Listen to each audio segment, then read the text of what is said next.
Mukhang antok na antok nga yung nanay ko dahil rumonda kaninang alas 12. Shoot, amare, nagkadinuguan tuloy kami. Nag-crave na naman yata yung nanay ko kaya nagbahay-bahay kagabi. San kaya iniwan yung kalahati ng katawan butit hindi na asinan?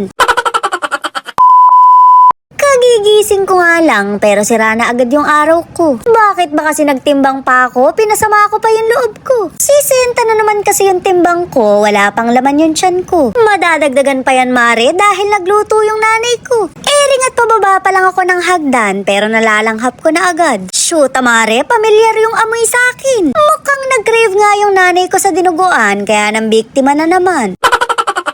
Baka po may nawawala kayong alaga dyan, labas kami dyan. Wala naman po kayong ebidensya na nanay ko ang may kagagawan. Medyo napuyat lang talaga siya dahil rumonda kagabi. Ganyan kabait yung nanay ko dahil hindi naman tanod pero rumoronda. May balak yatang tumakbo sa politika kaya nagbabahay-bahay. Yun nga lang, mare, alas 12 siya kung mangampan niya. Nagkataon lang siguro na dinuguan ang ulam namin ngayon. Malay naman natin, mare, baka maaga lang siyang namalengke.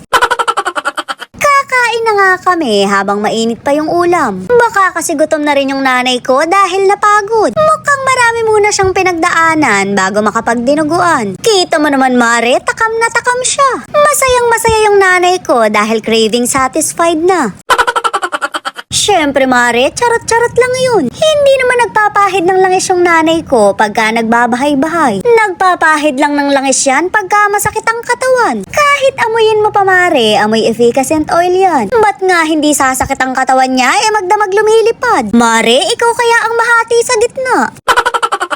Mga mare at pare ko, baka last post ko na to. Maraming salamat sa panonood nyo, mamimiss ko talaga kayo. Hindi kasi natin sure kung mapipikon ba yung nanay ko. Baka kasi kabod na lang ma-extend yung cravings, maging tinumis na rin ako. Wala namang pikon sa pamilya namin dahil sa kanya naman kami nagmana. Mare, nahahati rin ako sa gitna. Pagka nga nagtatampo ako, lumilipad-lipad lang ako.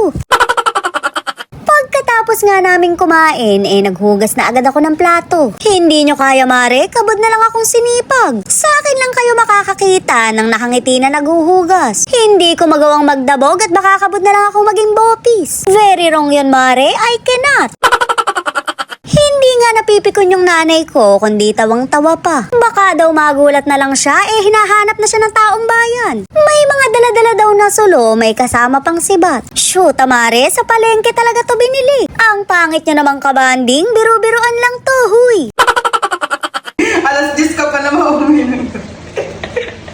Umuwi pa naman ako alas 10. Makakala, nag-aanap ako biktima. Nasulo ka na lang, ano? Yan, gumagala na naman.